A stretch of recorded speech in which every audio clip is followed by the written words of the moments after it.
noches. Arrancamos siendo las 7:04, 4 minutos de gracia. Saludos a Dan y Cecilia, muchas gracias por acompañarnos en nombre de toda la familia del MAC Panamá. Estamos muy contentos de haber finalmente materializado esta sesión que nos llenaba de mucho entusiasmo. Y pues antes de presentar a estos invitados tan especiales que nos acompañan hoy, quería pues contarles a los amigos de siempre y a los nuevos amigos de qué va Método, que originalmente nació llamándose Método del dicho al hecho por aquel dicho popular que dice que del dicho al hecho hay un trecho, y en el MAC realmente nos preocupaba poder conversar sobre el proceso que tienen los artistas, que tienen las instituciones, que tienen las investigaciones y qué pasa en ese trecho que a veces no encontramos, ¿no? Entonces, Método del dicho al hecho es una iniciativa basada para integrarse al programa educativo del MAC Panamá, buscando suplir parte de las carencias en el campo de formación continuada y la capacitación en las artes visuales de Panamá. Su objetivo es fortalecer las oportunidades de desarrollo profesional y programas de actualización para artistas y miembros de la comunidad creativa, y en paralelo brindar actividades orientadas a la formación de públicos en las artes visuales contemporáneas. La primera versión del método se llevó a cabo el año pasado con el apoyo económico del Ministerio de Cultura de Panamá, recién creado. Se realizaron 7 sesiones gratuitas con 25 panelistas de Panamá, Colombia, Guatemala, Cuba, Perú, Argentina, y contamos con 150 asistentes presenciales. Los planes 2020 eran continuar con estos encuentros presenciales, pero pues, como en la vida de todos, vino la pandemia y nos obligó, como a muchos de ustedes, a repensar no solo este evento, sino también la narrativa institucional del Museo MAC Panamá. Recordemos que somos el único museo de arte en Panamá, entonces es una responsabilidad grande, y tomamos este tiempo para repensar y revisar lo que estábamos haciendo, qué canales teníamos para conectar con el público, con los artistas, con los pensadores, con los curadores, con los benefactores, con otras instituciones nacionales e internacionales, e incluso asimilar de manera crítica nuestras dinámicas internas de trabajo, que fue algo muy, muy importante que nos ha dejado este tiempo. Y reflexionando sobre esos procesos colaborativos y la necesidad que el mundo tiene en este momento de valentía, resiliencia, solidaridad, echamos un paso hacia atrás y descubrimos que una característica importante del MAC desde hace 3 años, que inició un proceso, digamos, histórico de transformación, era la co-creación. Y queremos que esa creación compartida forme parte importante de nuestra narrativa 2020. Y por eso el foco es crear oportunidades para el ecosistema panameño, pero también para el centroamericano. Y aquí es donde entra Adán. Ya el año pasado le habíamos comisionado una investigación sobre la producción artística contemporánea centroamericana, lo cual quedó pausado como lo habíamos pensado originalmente por las limitaciones de movilidad internacional, pero pensando cuál podría ser el aporte que el MAC Panamá tuviese en la comunidad artística de la región en el contexto COVID, y repensando cómo será después del COVID también, tuvimos varias sesiones de discusión interna, tanto el equipo como Adán, para comprender cómo generar oportunidades para profesionales del sector artístico que se encuentran en situaciones sobre todo vulnerables, sin poder producir o comercializar su trabajo desde nuestras posibilidades económicas, que también han sido minimizadas y limitadas por la crisis. Entonces, en este contexto surge la idea de llevar Método a un contexto centroamericano y del Caribe, y a través de la red de contactos que tiene el MAC y la robusta red de contactos que tiene Adán, crear espacios para el diálogo con y para los artistas, gestores, curadores y pensadores de la región, al igual que el propio MAC, que se han visto la necesidad de repensar o acoplar su práctica a las situaciones actuales. En esta primera sesión, para la cual contamos con invitados de lujo, forma parte de la primera fase de Método, en la que nos gustaría pensar que es una fase de difusión del pensamiento y de las prácticas centroamericanas, y esperamos que en agosto, si las circunstancias lo permiten, tener una segunda fase que ya entre realmente en la capacitación con talleres y conferencias. Así que sin más les presento a Adán Vallecillos, que tiene una trayectoria extensa en Centroamérica y una relación muy cercana con Panamá, tanto como artista como curador. Adán Vallecillo nace en Dalí, Honduras, en 1977. Es artista visual y curador independiente. Realizó estudios de sociología y arte en Tegucigalpa y San Juan, Puerto Rico. El énfasis de su práctica curatorial busca generar plataformas de producción e intercambio abiertas, autosuficientes y responsables con las comunidades y ecosistemas donde se desarrollan. teniendo como prioridad incentivar la colaboración, conceptualización y emplazamiento de propuestas que involucran a productores de la región centroamericana que trabajen por la consolidación de redes de amistad y solidaridad crítica. Bienvenido, Adán. Gracias, Luz. Un placer estar aquí con todas y todos ustedes y darles la bienvenida. Agradecer antes que nada al Museo de Arte Contemporáneo de Panamá, a su directora Luz Bonalles, a Débora Gaubao, que es también coproductora de este programa de Método Centroamérica, José Batista, que nos ha estado apoyando. Agradecer a todas y todos ellos por hacer posible esta iniciativa en estos tiempos tan inciertos, ¿no? Y bueno, muy feliz de presentar y conversar con Cecilia Fajardo Gil, una curadora radical, una mujer sumamente curiosa y muy comprometida con los procesos de producción en Centroamérica desde hace ya varios años. Bueno, Cecilia es una historiadora de arte y curadora en arte moderno y contemporáneo. Bienvenida, Cecilia. Especializada en arte latinoamericano y basada entre Nueva York y el sur de California.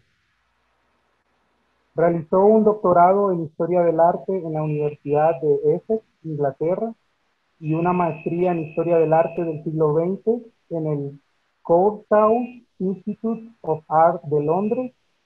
Fue curadora invitada del Hammer Museum de Los Ángeles, donde co-curó la exhibición Mujeres Radicales, Arte Latinoamericano 1960 hasta 1985.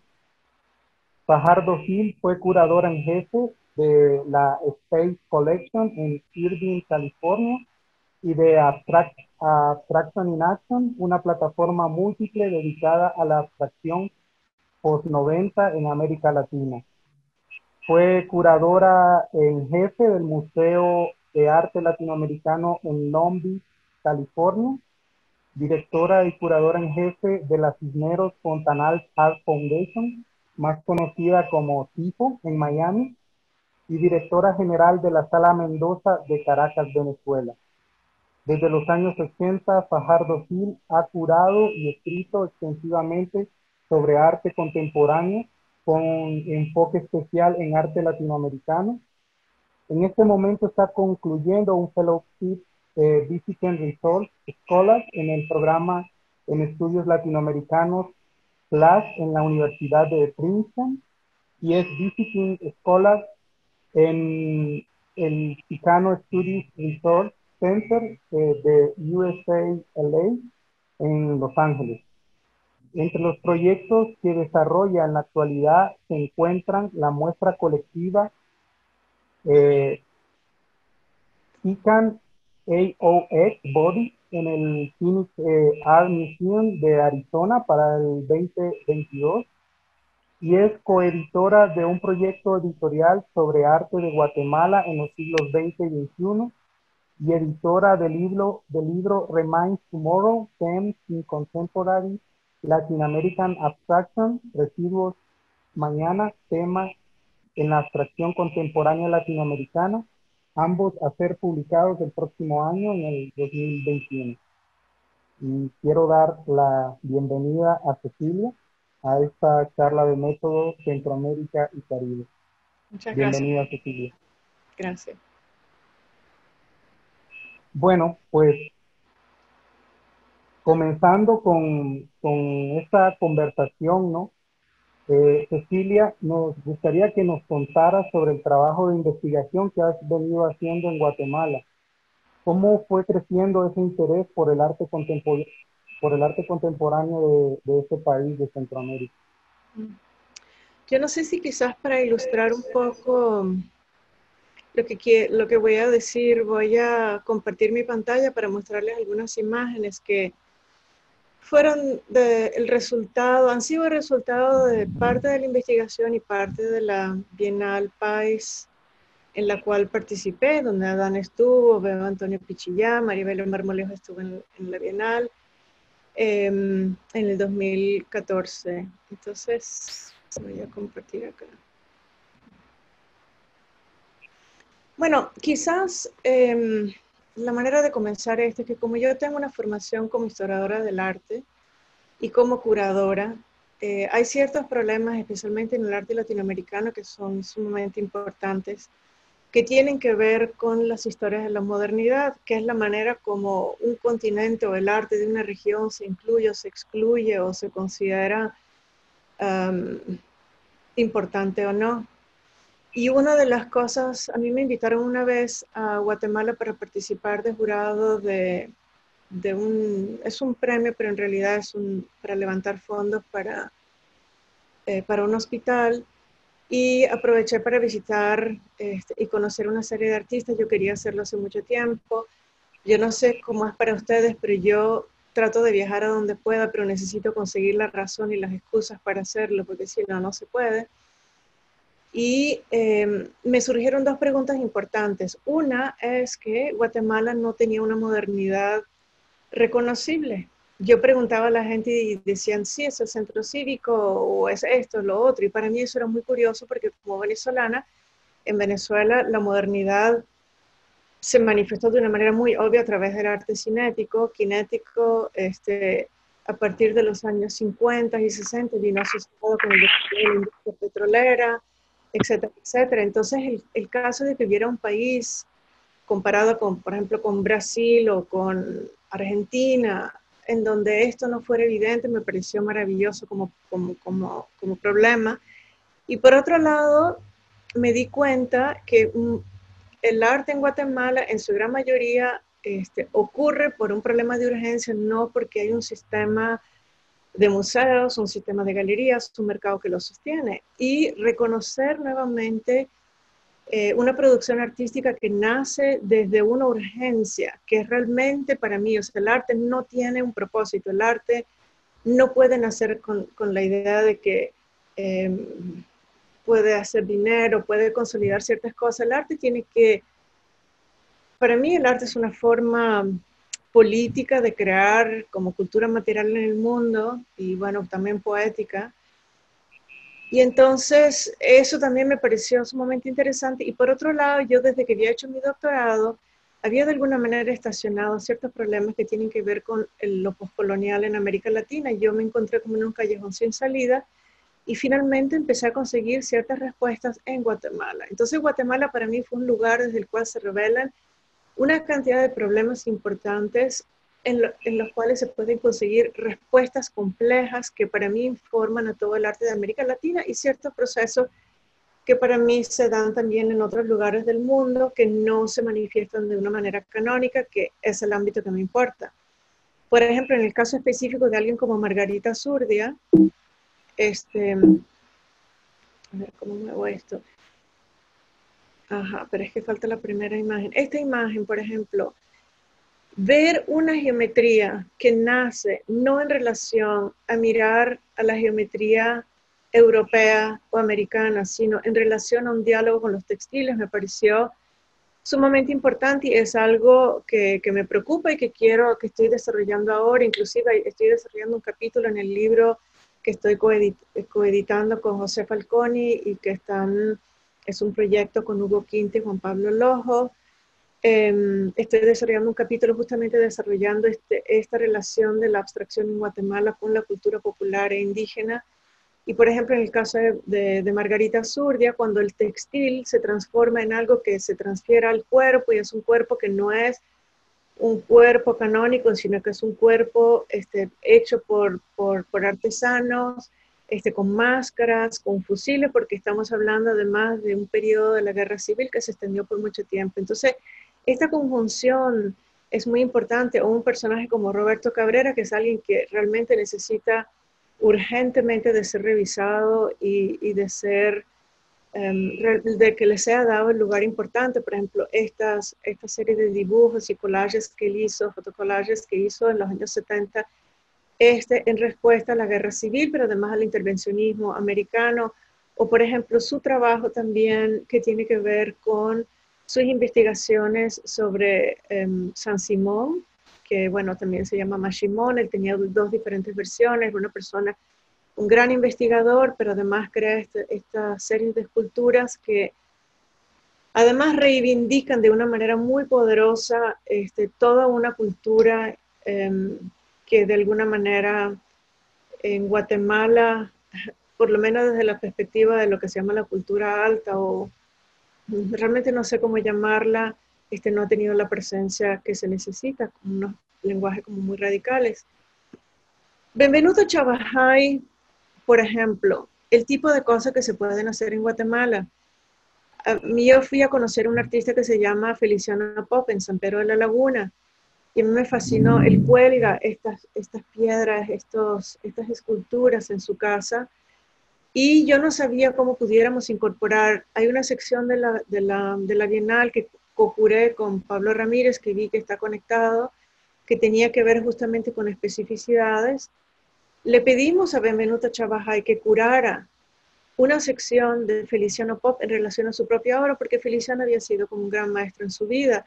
Entonces curó esta instalación donde tenía esculturas de los lados, en esta suerte de sala, en relación a una obra que él realizó aquí, Yok, que es tortillas, que tiene que ver, ambos tienen que ver de alguna manera con formas de silencio. Una que es sanadora, que es la idea de la tortilla que el bebé utiliza cuando tiene hambre o llora, en vez de un tetero, tiene la tortilla, que es la primera escultura que él reconoce como una escultura de la madre, y los micrófonos sordos y mudos de los países de las Naciones Unidas. O, por ejemplo, Manuel Antonio Cecilia, Pichillas. Uh-huh. perdón que te interrumpa, pero te quería preguntar en relación a esto que has mencionado y la referencia a estos cuatro artistas, a Margarita Zurdia, a Cabrera, Feliciano Pop y Benvenuto Chabajay. ¿Hasta dónde ese, ese proceso de creación, en el caso de estos artistas, de muchas maneras se convierte también en algo que se relaciona con el título de esta charla, de colonizar la subjetividad?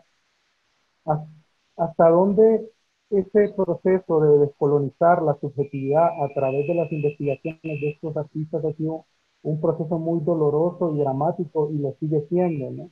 En el caso pues de Feliciano hay más como una celebración, ¿no? También de la alegría. La obra de él tiene un carácter, un sentido del humor muy fuerte y muy lúdica.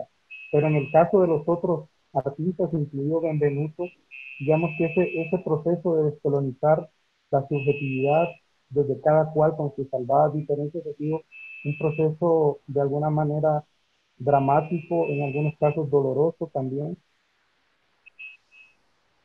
Absolutamente, y yo creo que justamente una de las cosas interesantes de artistas como Benvenuto, como Pichillá, como Manuel Chabajay, como Edgar Calel, es que justamente, digamos, lo que nosotros conocemos como la teoría descolonial o la teoría postcolonial, que ha estado como muy basada en el mundo académico, que hasta cierto punto se vuelve también una forma de dogma.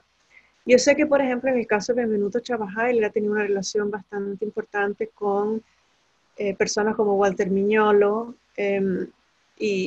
pero, digamos, lo interesante del arte como tal es que el arte, de alguna manera simbólicamente y materialmente, produce una forma de decolonizar.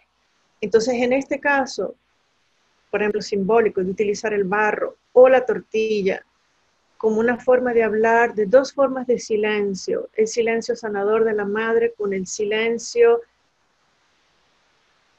racista, políticamente ineficaz e imposible de las Naciones Unidas. Entonces, ¿cómo una persona como Benvenuto Chabajay trae estos dos universos y al mismo tiempo en diálogo con alguien como Feliciano Pop, que además Feliciano Pop no es realmente alguien insertable dentro de lo que se pudiera llamar como el canon del arte? A mí ni siquiera me interesa en este momento, en esta noción de subjetivizar, no me interesa nombrar. Por eso que nosotros este capítulo lo llamamos especificidades que se nombran a sí mismas. Es justamente la manera, por ejemplo, en el caso de Pichillá, esta serie de bloques que uno ve aquí en este mesón, primero, la manera como esta obra está colocada en el espacio, Pichillá le interesaba deconstruir el formato arqueológico de la base sobre la cual tienes una cápsula que encierra un objeto, lo congela en el tiempo, lo moviliza, lo neutraliza y lo coloca a una altura, son mesas de madera, en donde estas piedras están cortadas en forma de resmas de papel. Y estas resmas de papel como formato occidental de conocimiento, pero son hechos con piedras, son piedras seleccionadas.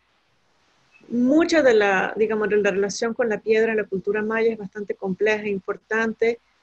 Hay toda una investura con nociones de energía y además, por ejemplo, en lengua maya no existe una terminología específica para la palabra arte. Entonces, ¿cómo hace para insertar algo que no se puede ni siquiera definir desde ese punto de vista? Entonces, si una noción cercana al artístico es la noción de una noción de lo sagrado, como una noción de temporalidad, en donde el pasado, llamémosla la herida colonial, pero también la potencialidad de, de, de una cultura que está viva, justamente estas dos cosas se activan en el tiempo. Entonces el pasado está adelante, se activa en el objeto, y entonces estos son glifos, arqueologías contemporáneas, literalmente son glifos ya no leíbles en los términos precolombinos o prehispánicos, pero que presentan una suerte de continuidad y sanación en la forma en las cuales estas piedras vienen cargadas de unos aspectos, digamos, rituales y simbólicos y materiales que son profundamente de la cultura propia de Pichillán, Sutujil. En estos días lo escuché justamente la semana pasada hablando y él decía, por un lado yo funciono dentro de esto es arte, pero por otro lado en mi comunidad, y para mí esto es otra cosa.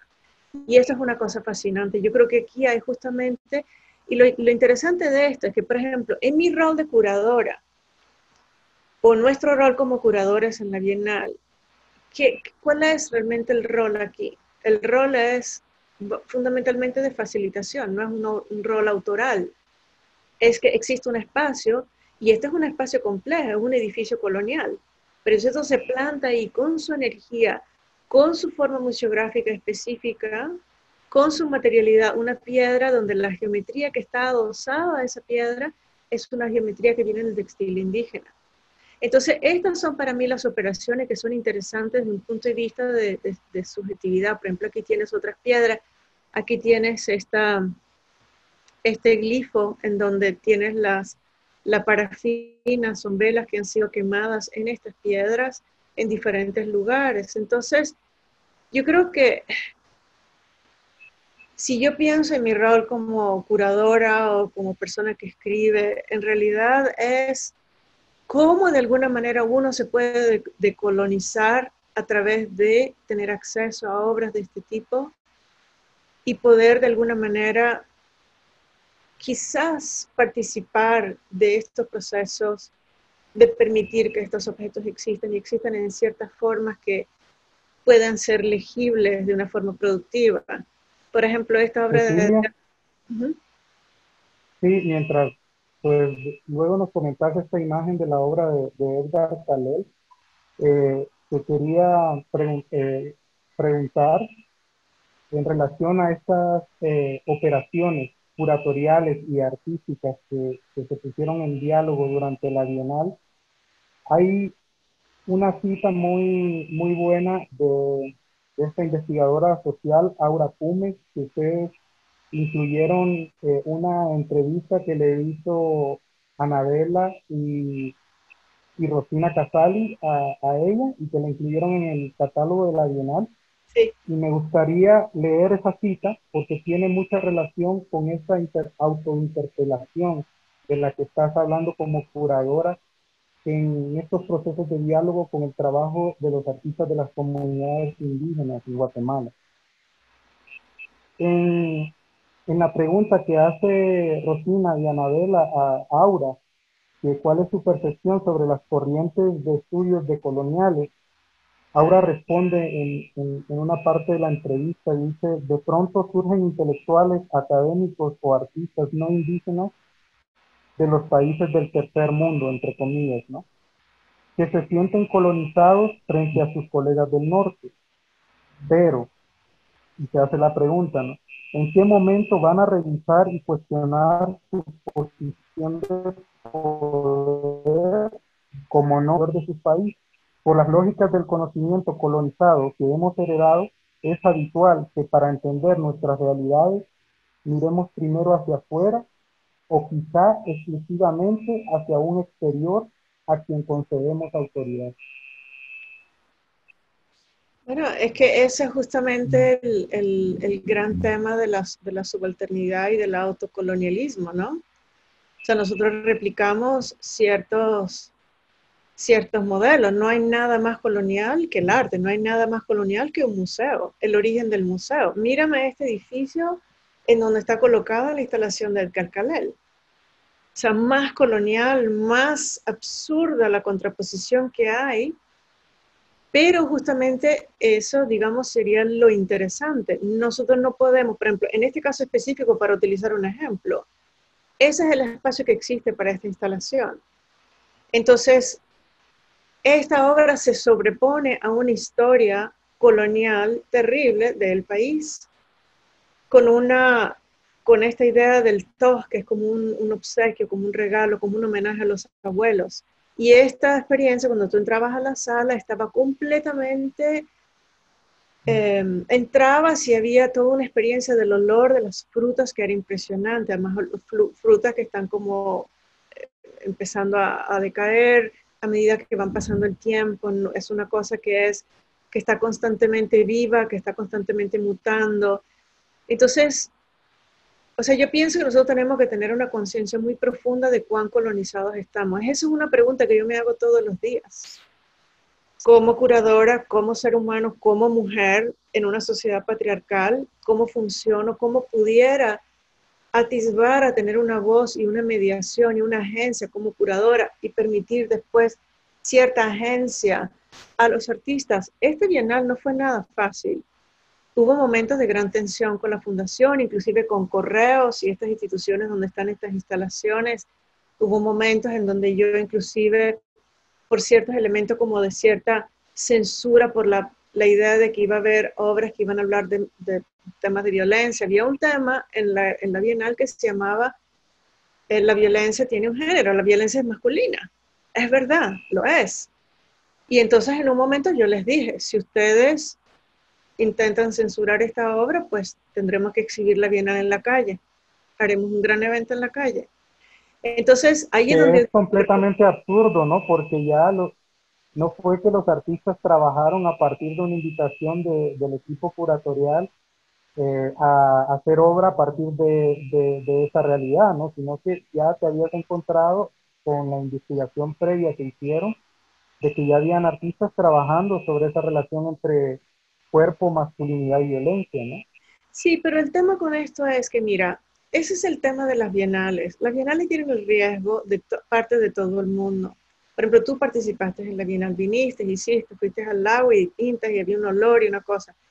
Hay un riesgo en cómo funcionan las obras, qué es lo que pasa cuando ocurre el espacio, qué es lo que una persona propone y qué es lo que realmente ocurre al final. Es una situación que tiene que ser como muy orgánica y abierta. Muchísimas veces las instituciones funcionan como guardianes de los buenos modales, guardianes de la censura, o sea, son guardianes del buen comportamiento y el arte no debe nunca obedecer al buen comportamiento definido como un límite de lo que son las posibilidades simbólicas, políticas, conceptuales, eróticas, materiales, lo que tú quieras. Entonces yo creo que allí um, es una de las negociaciones que son importantes. Por eso que yo creo profundamente, especialmente cuando existe la posibilidad de trabajar curatorialmente con artistas contemporáneos vivos, que haya una conversación y que haya una negociación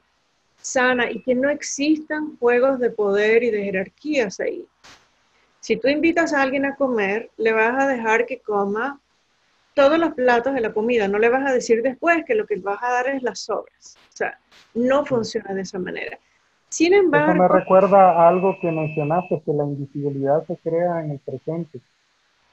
¿en el qué? en el presente. Totalmente. O sea, y además que la invisibilidad, o sea, existen diferentes tipos de invisibilidad. Hay invisibilidades necesarias en el sentido de que no porque tú quieras ser invisible, sino porque hay cosas que funcionan a ciertos niveles que no necesariamente necesitan ser compartidos, pero la invisibilidad que nace de una jerarquía cultural, de una exclusión por temas de género, de una exclusión por un problema de clase, por un problema de raza, por un problema de medios artísticos, es muy compleja como noción. O sea, eso, y el arte nosotros sabemos, o sea, desde que existe, o por lo menos desde el siglo XX o finales del siglo XIX, está constantemente peleando con la institución para ampliar sus límites. Y eso es una cosa que a la institución le cuesta mucho aceptar. Y la institución es todo. O sea, la institución no son solo los cuatro paredes, pero es la manera como está instituida Las personas. o sea, hay una cosa que se llama la institucionalidad artística, o sea, el rol que cada quien ocupa, el hecho de que alguien gane un salario de un cierto tipo o alguien tenga cierto poder para hacer ciertas cosas. Y yo honestamente, o sea, sí siento que, o sea, los museos, bueno, me estoy adelantando a la conversación, pero este tipo de obras, para mí, crean una implosión en la integridad supuestamente prescrita de lo que es ese espacio y lo que representa. Es una intervención profunda, simbólica, en donde lo que está ocurriendo ahí no le está pidiendo permiso al edificio, no le está pidiendo permiso a la institución y es lo que necesita hacer. Y como es lo que necesita hacer, porque Edgar Caler y Rosario Sotelo, que es una artista que trabaja, hace cine y es latina, que vive en San Francisco, ellos hicieron una obra con integridad y esa integridad entró dentro del espacio. Esa integridad de esa obra es una integridad conceptual, es una integridad simbólica, es una integridad a muchos niveles y además de traer una especie de colectividad simbólica y emotiva dentro del espacio. Y por eso cuando tú la ves, esa obra tiene muchísimo poder. Pero no es el poder de la violencia, no es el poder del que se impone, no es la contracolonia que viene de... Ayer justamente estaba escuchando a una persona que es un artista afroamericano, que ustedes saben, ahorita hay muchos conflictos aquí en Estados Unidos, que hizo una pintura muy importante para hablar un poco de la opresión de los afroamericanos en Estados Unidos. Y él decía que él no quería hablar del odio, white hate, el odio al blanco, sino de black love, el amor a lo negro. Y yo creo que lo podría traducir o sea, no se traduce en estos términos porque este tiene una especificidad cultural, pero se traduce en el amor y el respeto profundo y en la creación de una continuidad y un homenaje a unos ancestros y a una cultura en el presente. Y no es un problema de esencialismo cultural, es un tema de crear una obra que exista en el presente de esta manera, que inclusive tiene un carácter bastante efímero también en cómo existe. Cecilia, y volviendo a estos artistas que nos han compartido imágenes de sus obras, te quería preguntar, la mayoría de tus proyectos curatoriales se caracterizan por poner el énfasis en artistas como estos que nos has mostrado, ¿no? Que operan al margen de las grandes plataformas y los circuitos del mercado hegemónico. ¿Qué representa para vos esa apuesta por el trabajo y la obra de estos artistas y sus ideas? Bueno, mira, todo esto tiene un origen realmente en mi formación como historiadora del arte. Como historiadora del arte, primero me di cuenta que América Latina no existía, aparte de algunas expresiones del arte precolombino y después de algunas expresiones de arte cinético. Estamos hablando de hace muchos años porque yo, bueno, vengo de los 80. Y después de eso, digamos, de entender que había una manera como la historia del arte categorizaba ciertas expresiones como primitivas, ciertas expresiones como más importantes o menos, después empecé a entender la exclusión de la mujer, la representación de la mujer por la mirada del hombre, que es una mirada masculina, que es una mirada violenta, etc. Entonces, como latinoamericana, yo diría que soy una mestiza porque soy medio europea y medio latinoamericana. O sea, lo que yo siento que no tiene mucho sentido para mí en este momento, trillar, llover sobre mojado. ¿Para qué quisiera uno hacer una exposición más, no sé, de Paul McCarthy o de Picasso? O sea, para mí lo interesante en este momento es, que fue la iniciativa detrás de Mujeres Radicales, es insertar en la historia del arte a mujeres y sus contribuciones a lo que nosotros entendemos que es el arte contemporáneo hoy, poniendo un cuerpo político allí manifestando ciertas cosas. Toda esta tradición, estoy colocando aquí a Gastón Ugalde, que es un artista boliviano, una obra que existe desde el 1986, donde él reúne una serie de textiles de diferentes regiones de Bolivia para esta marcha por la vida, que fue una marcha muy importante, digamos, para los derechos de los campesinos en Bolivia, y se empieza a transformar después, por ejemplo, en esta pieza del Museo de Arte de Santiago, que es un edificio hipercolonial, y este tejido se sigue extendiendo, sigue expandiéndose. Entonces, este tipo de ejercicio de una geometría americana que viene acompañada del cuerpo que teje esa cobija, que también hay un elemento femenino ahí, que hay unas teorías de color que no son las teorías del buen gusto, etcétera. A mí me interesan estas genealogías. O por ejemplo, Rafa Esparza, que es un artista que está en mi exposición de arte chicano. Quisiera hacer una salvedad ahorita, que yo desde que vivo en Estados Unidos he incluido para mí dentro de la discusión del arte latinoamericano al arte latino, o lo que se llama Latinx o Chicanx. Si ustedes piensan, por ejemplo, de Panamá, de Honduras, de El Salvador, de Guatemala, todas las personas que han migrado a Estados Unidos, esas personas que están allí, que tendrán hijos o tienen mucho tiempo viviendo, son considerados latinos. Son personas que viven en estos dos mundos, que negocian esta complejidad. Esa complejidad, que es la extensión de una temporalidad colonial, es importante pensarla con un cierto sentido de solidaridad, porque se sigue construyendo, o sea, yo me recuerdo cuando Gerardo Mosquera hablaba en los 80, en los 90 de esta idea de que América Latina existe en todos lados, existe en Berlín, existe en Estados Unidos. No podemos segregar y dividirnos de esa manera. Las razones por las cuales la gente migra, como por ejemplo yo, no son porque tú quieres migrar, es porque no es posible para ti existir en donde estás. Por ejemplo, que se llama Cuerpo Reclimado, una pausa de la expresión blanca, White Expression. Nosotros conocemos, ¿quién inmortalizó el Chuck Moll? Fue Henry Moore. Henry Moore hizo una obra y nosotros nos recordamos de Henry Moore y no de Chuck Moll. A mí me encanta que él, porque uno de los temas de los chicanos en Los Ángeles y en diferentes lugares de Estados Unidos, que ellos están también retomando su indigenidad, haciendo como un reclaiming. En Estados Unidos el problema es que toda la tierra americana era tierra de los nativos de ahí, de los indígenas, y fueron básicamente erradicados. O sea, todo lo que está construido encima es colonizado. Entonces, esta es una obra importante que te colocas en la posición de esta figura como una especie de homenaje. Me interesan personas como Sonia Gómez. Esta Bienal 56 es una bienal que fue curada por Okwi Enwezor, que es un curador nigeriano. Es un curador que murió hace poco de cáncer, lamentablemente, y que hizo muchas cosas importantes. Sonia Gómez fue una artista completamente invisibilizada en Brasil, porque sus esculturas, que están todas enraizadas en tradiciones afro-brasileras, inclusive tradiciones que tienen que ver con, por ejemplo, con el patuá, que son objetos mágicos, tiene que ver con ropa reciclada, tiene que ver con muchas cosas que tiene que ver, también que ver con no solo la cultura brasilera, la cultura popular, sino con tradiciones que vienen desde África. ¿Quién vino a reconocer a Sonia Gómez en el mundo? Fue un nigeriano que reconoce a África en esta brasileña. Entonces, ahí es donde yo veo que una intervención de un curador es interesante, de crear este diálogo y de poner a alguien en esta perspectiva. También el arte afro-brasilero como el arte afroamericano es un arte que se necesita reivindicar profundamente.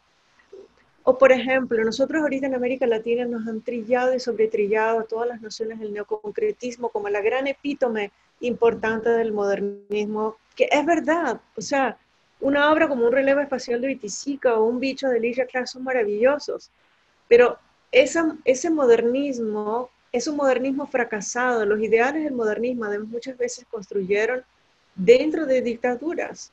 esta obra, por ejemplo, de Marcelo Sigada, que la llama Geometría de Colapso, tiene que ver con estos dobleces del neoconcretismo, prencobijas que normalmente se utilizan para, o sea, los indigentes en las calles los utilizan para cubrirse.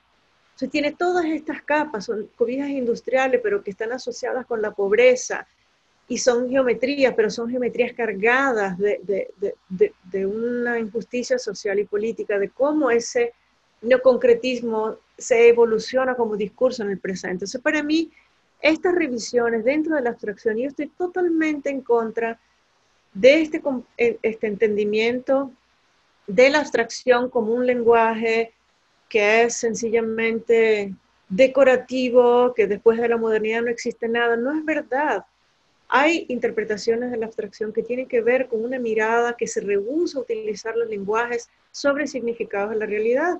Entonces, esa es otra área en donde yo tiendo, digamos, también este libro que estoy produciendo tiene que ver con esto. Son capítulos donde la abstracción tiene que ver con género, con lo indígena, y tiene que ver con muchas otras cosas, con temas políticos. Este es un caso, por ejemplo, Magdalena Fernández, que es una artista venezolana que ha trabajado mucho rindiendo homenaje a los grandes artistas cinéticos y abstractos de América Latina.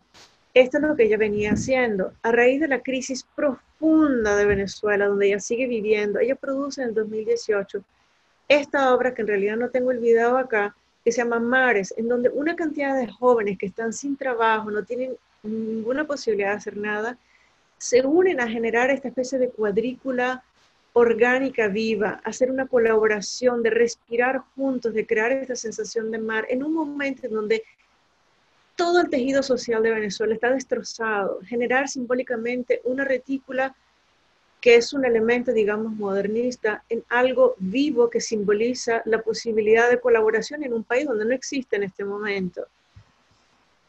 O, por ejemplo, el divisor pirata de Pía Camila en Guatemala, que son franelas recicladas en pacas y cosas así, que vienen con slogan americano, con toda esa cultura de consumo que viene y que se produce y después entonces se vuelve a reciclar dentro de los países como Guatemala o Salvador o México, etc.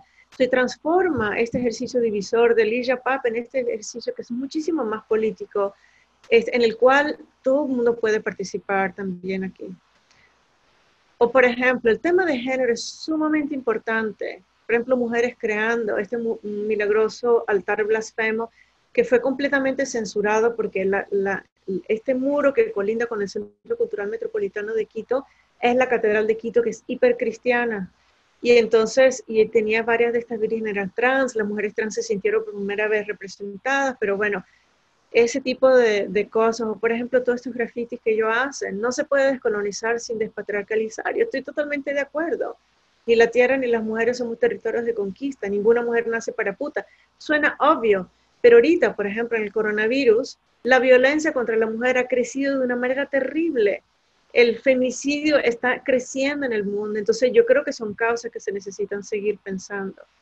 Por ejemplo, Mónica Mayer, que esta obra de ella está existiendo desde 1974 y sigue dando voz, esto fue en Medellín, a situaciones de abuso, donde la gente siente que tiene una voz para poder hablar de lo que han sufrido, digamos, en términos de abuso. O, por ejemplo, alguien como Julia Antillo, que es una artista chilena, una activista que va a todas las marchas con un morral, lo considera parte de su obra artística, que celebra, es una transfeminista. Esta se llama Lágrimas de Sangre, este performance donde la mitad es hombre y la mitad es mujer. Ella, muchísimo de su obra se desarrolla en bares, en lugares completamente fuera del status quo, y es una obra absolutamente poderosa que genera una gran cantidad como de solidaridad, complicidad, afectividad, que es absolutamente imprescindible en términos del arte. O, por ejemplo, este colectivo artístico feminista que se llama Las Tesis, que surgió en Valparaíso, Un violador en mi camino. Estos performances que sencillamente las mujeres iban a lugares a acusar a los violadores y al gobierno, llegaron a reproducirse hasta en París, en Estados Unidos. Yo fui a Los Ángeles a uno, o sea, es muy impresionante cómo estas expresiones, extrapolándose por fuera de la institucionalidad, producen esta cantidad importante de participación de parte del público. Yo quisiera recordar también gestos del pasado. Vivimos en un momento como en Brasil, que estamos totalmente inmersos en una nueva proceso de viaje hacia la dictadura. Estas obras de Mayolino, Lo que sobra, esta cosa que habla no solo de la represión en contra de la mujer y la violencia, sino de la presencia política. O, por ejemplo, un artista como María Belia Marmolejo, esta obra reciente que se llama Extractivismo de 2015. María Belia Marmolejo se reconoce hoy como una de las artistas más importantes de performance en América Latina, yo diría en el mundo, pero sigue estando de alguna manera difícil de insertarla dentro de una institucionalidad por el carácter tan político de su obra, como esta, que tiene que ver con el extractivismo. El extractivismo está literalmente destruyendo la selva, los pulmones de nuestro país, las culturas indígenas, están exterminando a los indígenas que protegen a las cosas, Entonces, yo también una de mis preguntas es, ¿por qué? O sea, ¿dónde están las instituciones para defender obras como artistas como esta? O el tema de la migración. Regina Galindo, con este ejercicio que ella hizo en el Jardín Botánico de Palermo, donde invitó a migrantes de abrazar a las raíces de árboles que florecieron y que fueron además en su momento,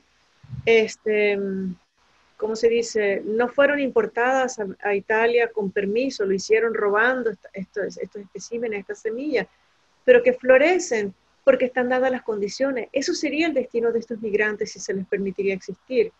Esto, por ejemplo, es un ejemplo de lo que a mí me parece interesante. Esto va a ocurrir entre el 4 y el 5 de julio, que es el Día de la Independencia en Estados Unidos. Hay 25,000 personas detenidas por ICE. ICE es el cuerpo policial en Estados Unidos que se encarga de detener a inmigrantes ilegales o legales o lo que sea. Y como ahora hay una política de tenerlos en campos de detención y en jaulas y todo, hay 25 personas detenidas en este momento. Hay niños y personas que están muriendo. Y se han unido 80 artistas, hay algunos de los nombres. Y quiero que sepan los nombres. Mira, allí, por ejemplo, están participando artistas como Patrice Cullors, que es una de las fundadoras de Black Lives Matter. Está Edgar Arsenault, que es un artista afroamericano. Emory Douglas, que era el ministro de Cultura del Black Panthers, está participando. Ken Monkman, que es un artista canadiense de origen indígena, Native American. Carlos Mota, Carolina Caicedo, que son dos artistas colombianos. Beatriz Cortés, que ustedes la conocen, es El Salvador. Es un momento donde se unen todos estos artistas para hacer gestos, y estas son obras que se van a hacer en detention facilities. Este es el tipo de cosas que para mí me parece que es importante. Perdón. ¿Sí? Sí, no, todo esto que has hablado tiene que ver en una de las últimas entrevistas que te hicieron, vos dijiste que los límites del arte no los impone el sistema, ¿no? No. Y estas obras y estas acciones que nos has mostrado son una prueba contundente, ¿no? De que el arte va más allá de esos límites que el sistema nos impone. Mira, ¿Podrías ahondar un poco más en esto? sí, quisiera andar en eso porque, o sea, por eso estoy mostrando a propósito estos ejemplos. Ahorita vivimos en un momento del coronavirus, entonces los museos están cerrados, las galerías están cerradas, pero los artistas siguen pensando, los artistas siguen produciendo obras, los artistas siguen protestando, los artistas siguen creando. Entonces, ¿cuál es el rol de las instituciones en este momento? Cuando hay un sobreénfasis en el valor de los medios digitales, como si esa fuera la apuesta al futuro. Bueno, y eso nos lleva a las siguientes preguntas, ¿no? Lo que pensás sobre la hiperdigitalización y ya que mencionas los museos como instituciones, ¿no? Ante esta creciente crisis que ha puesto en evidencia esta pandemia, ¿no? ¿Qué diferencias podrían hacer los museos que aspiran a mejorar sus intercambios con estas minorías que ya nos mostrabas, estas acciones que se van a dar en Estados Unidos por parte de estos artistas, unos más conocidos que otros, pero que igual, o sea, en un momento tan significativo se vuelven acciones importantes, ¿no? De reivindicación de las comunidades y de los Mira, por indocumentados. ejemplo, esta obra de Tania Bruguera, que ocurrió en el contexto de la Bienal de La Habana, de la cual ella fue excluida, ni siquiera le dejaban entrar a las fiestas ni a las celebraciones de artistas que ella quería, fueron 100 horas de Hannah Arendt. En ese momento estábamos en Facebook apoyándola y tratando de hacer ruido cuando ocurrían cosas, ella desaparecía, la policía se metía con ella, mandábamos pequeñas lecturas del Hannah Arendt para que fuera una lectura colectiva. Ese es un momento donde yo siento que el mundo digital se transforma en un arma de poder, en donde de alguna manera había como una especie de gran fuerza pública invisible detrás. Yo no iba a ir a la Bienal de La Habana ese año con la condición absoluta de censura y de abuso en contra de Tania Bruguera. Entonces mi lugar era ocupar ese lugar de darle apoyo desde lejos. Entonces ese es un lugar en donde la tecnología funciona. O en el caso de Luis Manuel Otero, ¿no? Que es otro artista disidente en Cuba, también los medios de comunicación digitales sirvieron muchísimo para ejercer presión, para su liberación. Eso es una de las formas como el medio digital tiene valor. Por ejemplo, yo sé en Facebook a veces a alguna persona en Venezuela que dice, mira, me falta la medicina para la alta tensión de mi mamá, alguien tiene. Ese tipo de cosas que la tecnología termina transformándose en un elemento comunitario. Pero el tema es que esta especie como de ensalzamiento de la tecnología como la forma en la cual nosotros vamos a pensarnos más que nunca en el futuro. ¿Qué es lo que nosotros estamos extrañando en este momento del coronavirus? Extrañamos al otro, extrañamos el abrazo del otro, extrañamos la presencia del otro, extrañamos reunirnos, sentarnos a comer, comunicarnos, etcétera. Entonces, la apuesta no es lo digital. En lo digital es como, yo digo que me hace recordar mucho cuando yo estudié historia del arte al comienzo, era todo con diapositivas. Si tú veías la obra, cuando tú ves una diapositiva, todo se ve del mismo tamaño. Entonces tú no sabes si la Mona Lisa es de este tamaño o de este tamaño, porque todo es igual. Pero resulta cuando tú ves la obra, la materialidad del arte tiene una energía propia y una materialidad que no es traducible a la pantalla, a lo que sea, a menos que sea digital como medio. Para mí, por ejemplo, la transmisión de videos en este momento sí me parece fantástica. Por eso yo siento que nosotros necesitamos pensar mucho en cómo las instituciones van a pesar de la crisis, que yo creo que va a durar por un cierto tiempo, conseguir maneras todavía de congregar y crear comunidad.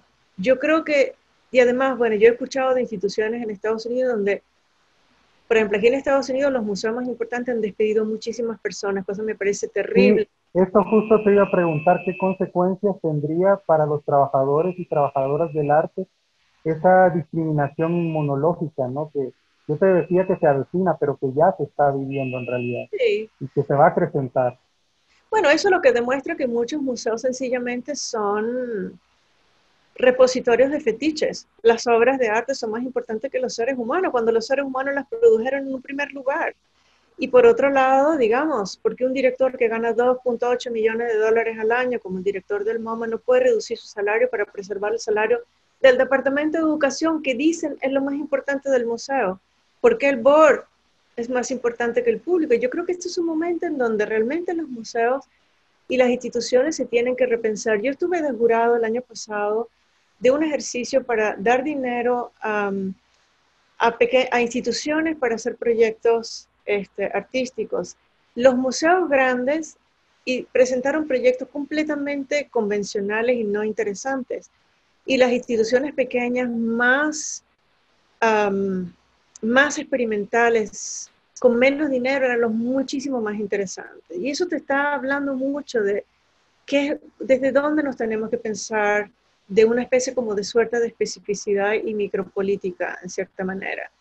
Yo quisiera también darle la palabra a Sofía, pero antes quisiera mostrarles esta última obra que yo quisiera como dejar como una especie de statement de alguna manera de cómo yo siento que el arte puede intervenir en este momento. Esta es una artista que se llama Dora Longo Bahía, que está en Sao Paulo, que además es una activista.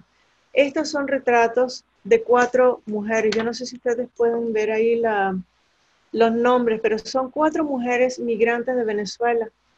La migración de Venezuela ha sido enorme, pero todas estas 4 mujeres fueron mujeres que fueron atacadas, violadas y prostituidas. Estamos viendo los retratos que nosotros no podríamos ver si estuviéramos en donde estas obras fueron presentadas, que fue en Vermelho, en Sao Paulo. lo que ves son estas manchas. Estas manchas recuerdan el expresionismo abstracto en Estados Unidos que vendía al mundo la gran libertad de expresión mientras existía la Guerra Fría. En un momento histórico donde en América Latina sufríamos el Plan Cóndor. El Plan Cóndor, estuve revisando los números, durante la época del Plan Cóndor se pusieron 400.000 personas presas y murieron entre 60 y 80.000 personas por represión política en contra de la izquierda en América Latina. Piensa en un país como Brasil. ¿Por qué en este momento se ven estas manchas? Eso tendrías que verlo con tecnología virtual. Pero esta última obra que está aquí es una mancha que se llama Fuga.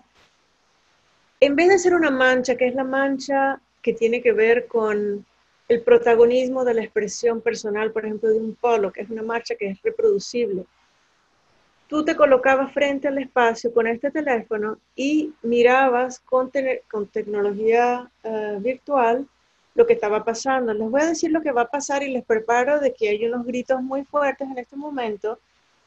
Esta mujer se llama Mayara Baptista, es una actriz negra que gritaba en un performance en la galería a los mismos intervalos en los cuales mujeres son asesinadas en Brasil cada día o cada hora.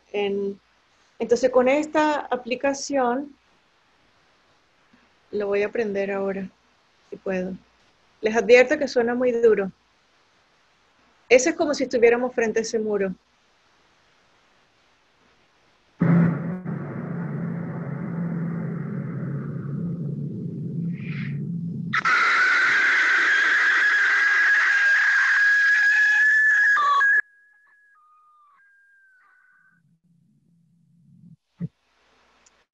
Esa es la última obra que yo tengo en mi PowerPoint y la razón por la cual muestro a Dora Longo Bahío es porque esta obra recoge el momento histórico que estamos viviendo. La Guerra Fría está volviendo la represión política, está volviendo un femicidio espantoso, estamos viviendo, o sea, yo creo que el coronavirus ha exacerbado los problemas sociales y políticos que vivimos, las consecuencias del capitalismo desenfrenado en el que vivimos. O sea, esta violencia, por ejemplo, en Estados Unidos en contra de los afroamericanos, la violencia en contra de la mujer en México, la violencia que está viviendo Brasil. Entonces, esta obra que utiliza tecnología y se refiere a esta mancha, que la mancha tiene una historia, la historia que tiene de la Guerra Fría, del Plan Cóndor y todo eso. Entonces, de alguna manera nos colocan en un lugar, nos interpelan para que no seamos pasivos y hace que el arte tenga esta especie de función vital, de participación. Entonces yo siento que tanto los artistas pueden mantener una visión crítica como los museos necesitan crear también la forma de que estas voces estén presentes y que se cree de alguna forma colectividad alrededor de la institución. Yo voy a dejar de compartir mi pantalla y me imagino que Sofía va a decir también lo que ella... Gracias, porque no sé si puse mucho de... Hola. Muchas gracias, Cecilia, por todas estas imágenes y por pues, acercarnos, ¿no? a tus ideas, a tus sentires, ¿no? En estos momentos de incertidumbre, pero también por compartirnos todo ese trabajo impresionante que has hecho de investigación y siempre procurando hacerlo, ¿no? Desde unas posiciones muy empáticas con esto que los y las artistas no están sintiendo a partir de todas estas, del impacto de todas estas cambios que estamos viviendo en la actualidad, pero que también existen antecedentes y situaciones muy similares en el pasado. Yo quisiera ahora dar el espacio a Luz Bonalius, la directora del Museo de Arte Contemporáneo de Panamá, también para que nos haga algunos comentarios, ¿no? A manera de cierre ante estas dos últimas interrogantes que pues también interpelan al museo, ¿no? En este caso que es nuestro anfitrión. de cómo pues esta pandemia ha puesto en evidencia muchas desigualdades y cuál es el papel o los retos que se están planteando, las acciones que están realizando en este momento eh, los museos que aspiran a mejorar el intercambio con las minorías, que en la mayoría de los casos pues no ha sido muy afortunado, podemos decir, ¿no? Y que pues del Museo de Arte Contemporáneo de Panamá ha existido pues en las últimas exhibiciones que yo he podido ver, ¿no? Un compromiso con acercar a esas comunidades, pero que en estas circunstancias en las que nos encontramos, pues se imponen otros límites. Y me gustaría que Luz nos hablara un poco de eso también y cómo pues prevenir también las consecuencias y luego el impacto que va a tener para las trabajadoras y trabajadores de la cultura y en este caso de los museos, esta discriminación inmunológica que se avecina, ¿no? Porque de alguna manera algunas personas están hablando de cómo pues las personas van a poder integrarse a la vida laboral y social, ¿no? A partir de los niveles inmunológicos que esas personas eh, tengan según la opinión de los especialistas y del sistema, ¿no? Entonces, cómo todo eso afecta también la institucionalidad de las personas que trabajan desde ahí, es algo que nos gustaría que nos aportaras, Luz. Gracias, Adán, y gracias, Cecilia. La verdad es que concuerdo con que hay que pensar y repensar bien el rol y las dinámicas de jerarquía un poco anacrónicas en los museos. Creo que la diferencia que pueden hacer los museos en cuanto a la visibilización y reivindicación de las minorías parte primero de la conciencia, de asumir una postura al respecto del tema, porque creo que hay muchas instituciones que se han quedado pues calladas, y segundo, tiene que ver con lo que tú también contabas de tomar acciones concretas para hacer esa diferencia. Y creo que esta diferencia empieza desde la autocrítica constructiva y el entendimiento de que hay que hacer las cosas diferentes de lo que se venían haciendo.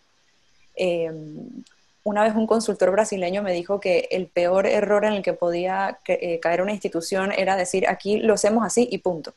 Entonces esa capacidad de las organizaciones de entenderse desde la pluralidad, desde la constante mejora, desde la resiliencia, me parece clave en especial en estos momentos y sobre todo en el contexto de organizaciones que trabajan con lo que Cecilia llama el presente, ¿no?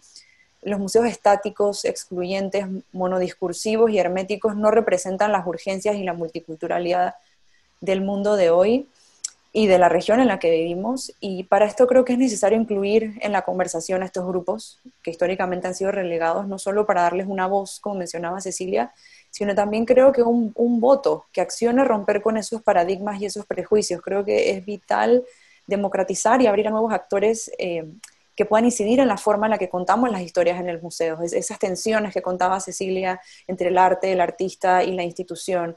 Y creo que para eso tenemos que ser vocales y consecuentes de esta representatividad en todas las decisiones que tomen nuestras instituciones. Y eso es un trabajo que el MAC nos planteamos y discutimos todos los días. Creo que a través de la programación, y nuevamente volviendo a las referencias de Cecilia, de esta institucionalidad que defiende obras, o lo importante que es que la institucionalidad defienda las obras que hablan de las tensiones y realidades políticas del mundo y que cuestiona la comodidad y censura que históricamente propone el establishment, ¿no? Y que es como intrínseca a la creación de los museos. Y creo que para esto es importante que los museos nos arriesguemos a tomar posturas, o sea, no ser neutrales ni pasivos, sobre todo ante temas relacionados a los derechos humanos, porque los museos son, creo yo, espacios para crear conocimiento, abrir nuevas perspectivas a través de la investigación, y es necesario trabajar con y para los públicos herramientas de autorrepresentación y de pensamiento crítico, sobre todo en una región donde sabemos que los sistemas educativos son deficientes y no contemplan estas habilidades en los currículos. Pienso que los Luz, cambios... perdón, y Sí. nos podrías comentar sobre esta campaña que lanzaron desde el museo con las comunidades LGTB, ¿no? Y apoyando a estos grupos que son grupos que en este momento también están siendo muy vulnerados, que se ha acentuado toda esta discriminación y este odio, como bien señalaba Cecilia, también en nuestros países han aumentado los femicidios, han aumentado los crímenes de odio contra miembros de la comunidad LGTB, y el museo recientemente pues lanzó una campaña de apoyo, ¿no? A estos grupos. ¿Podrías comentarnos ya de un proyecto concreto como ese, ¿no? Sí, ¿Cómo surgió esa idea y cómo desde el museo se dio ese posicionamiento, ¿no? Que en nuestros países no resulta tan fácil porque somos, como ustedes bien saben y todos los que están ahora conectados, pues somos sociedades muy tradicionales, muy conservadoras y todavía muy intolerantes también. sí, pues yo creo que los museos son organizaciones que actualmente destacan por su capacidad de compartir información, recursos y son espacios seguros. Entonces, desde hace aproximadamente 3 años ofrecemos visibilidad y apoyo a fundaciones y asociaciones que buscan crear conciencia y educar sobre temas que nos parecen que son relevantes para la toma de decisiones de los ciudadanos. Entonces, desde hace 3 años lo hemos hecho junto a diversas fundaciones de la comunidad LGBTIQ+, desde las discusiones críticas sobre temas de género y derechos humanos, desde la revisión histórica y la reivindicación de la participación de las comunidades afrodescendientes y de los pueblos originarios en la sociedad panameña, así como de actores históricamente relegados en el mundo del arte y ciertamente del mismo museo. Lo cual asumimos críticamente y queremos pues cambiar. Y hemos sido muy vocales tanto desde la institución, pero también desde los colaboradores del museo, de colaborar junto con Fundación Iguales y varias de estas fundaciones que son muy vocales al hablar del el rol del arte como herramienta para tocar estos temas que le interesan a la comunidad LGBT y Q+, y por eso nos hemos sumado, pues, no solamente desde la parte académica y las charlas y poder hablar de artistas que han tocado el tema queer en Latinoamérica, sino también desde la acción social y política, ¿no? Y desde el, creo Bueno, yo, también lo han hecho con el proyecto de la exhibición por el 20 aniversario de la invasión. sí, sí, nos interesa tocar temas que se han quedado un poco en el tintero históricamente en el museo y que quizás la academia tampoco ha sido muy efectiva en transmitirlo a partir de sus investigaciones, y queremos que esas investigaciones lleguen al museo y encuentren en el arte contemporáneo una manera de expresarse. Y un poco volviendo a tu pregunta, Dan, que me parece súper interesante y súper pertinente para este público que nos acompaña hoy sobre cómo este contexto de la crisis humanitaria podría afectar a los trabajadores y trabajadoras de la industria del arte o del sector del arte. Yo creo que es un poco difícil saber qué implicaciones tiene a corto plazo y a mediano y a largo. No tenemos bola de cristal, no sabemos cuándo habrá una vacuna y no tenemos certeza de si habrá una distribución equitativa o no de esta vacuna que suena como a la solución, pero sabemos que Lo pues más probable es esto que no, va por lo largo y pienso desgraciadamente. que es un problema que afectará a toda la sociedad y que pondrá nuevamente en evidencia esa brecha social que existe en el mundo y en nuestros países aún más profunda.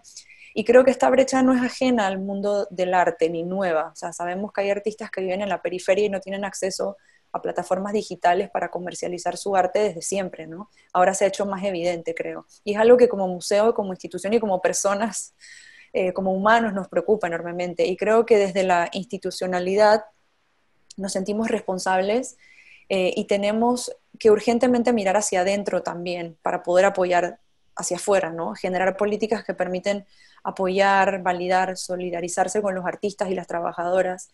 Y en este sentido, desde el MAC, pues hemos creado una serie de políticas, o estamos creando también, porque pues esto ha sido todo muy nuevo y nos ha tocado como en muy poco tiempo reinventarnos, y creo que eso es una de las falencias que tienen las instituciones, ¿no? Esa poca agilidad para tomar decisiones que a veces pues somos muy burocráticas. Pero asimismo los museos creo que tenemos que tener una mirada amplia del ecosistema y realmente solidarizarnos hacia afuera con otras instituciones e interlocutores, pero también mirar hacia adentro, hacia los trabajadores y las familias que dependen de la institución. Tenemos guías, curadores, educadores, montajistas, gestores que actualmente, como mencionaba Cecilia, han sido despedidos de ciertos museos. En el MAC actualmente tenemos todo nuestro equipo a 50% y ha sido del salario, y ha sido una decisión muy dura, pero que busca mantener a largo plazo una sostenibilidad en este panorama tan incierto.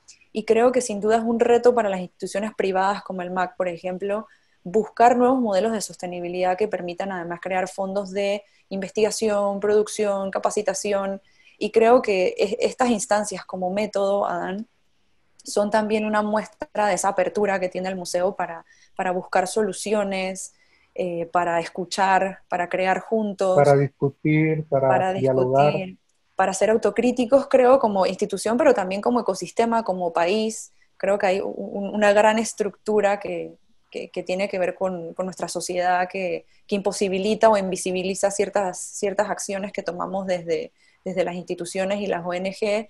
Y creo que más que nunca este es el momento de trabajar juntos y poner toda nuestra creatividad al servicio, de anticiparnos a los retos que pueda traer reabrir las instituciones y las galerías, que todavía no sabemos cuáles serán, desde sanitizar hasta no poder juntar muchas personas en un mismo lugar, y creo que no nos alcanzamos a imaginar todavía los retos y las repercusiones económicas, sociales y de salud que eso va a tener, tanto para la gente, el tema del miedo, el tema de la incertidumbre.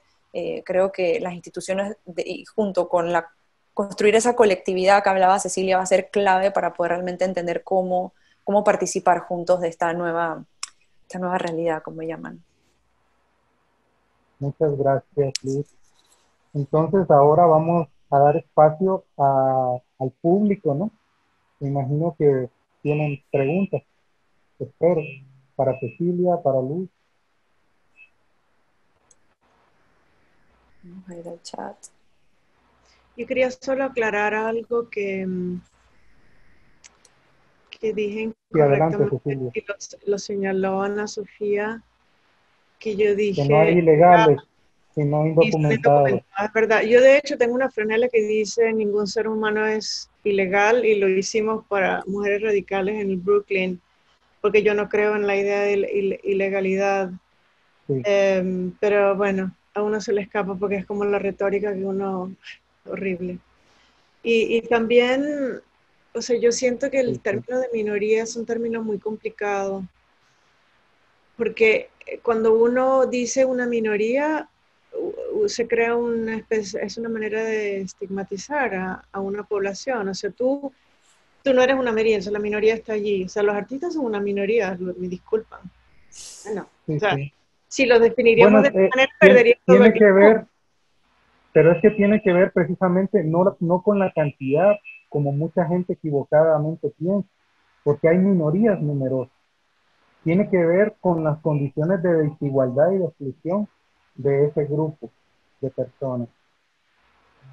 Sí, pero o sea, no sé, no quiero tampoco cuestionar mucho, pero estoy cada vez más incómoda con eso.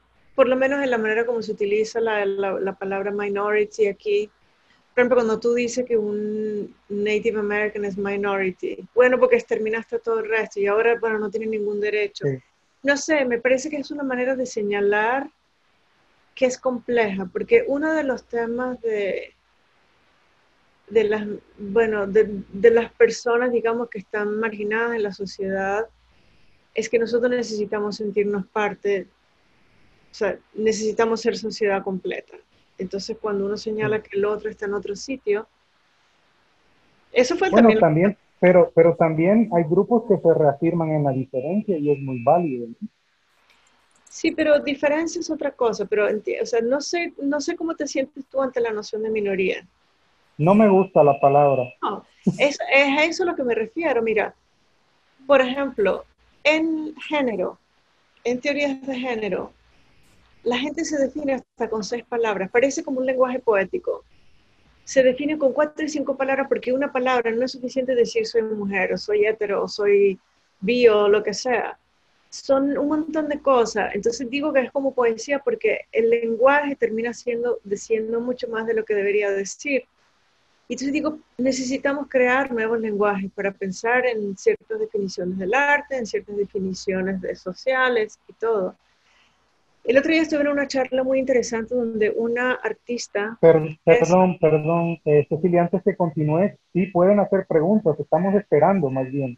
sí, estoy Sí, llenando perdón que te el interrumpí.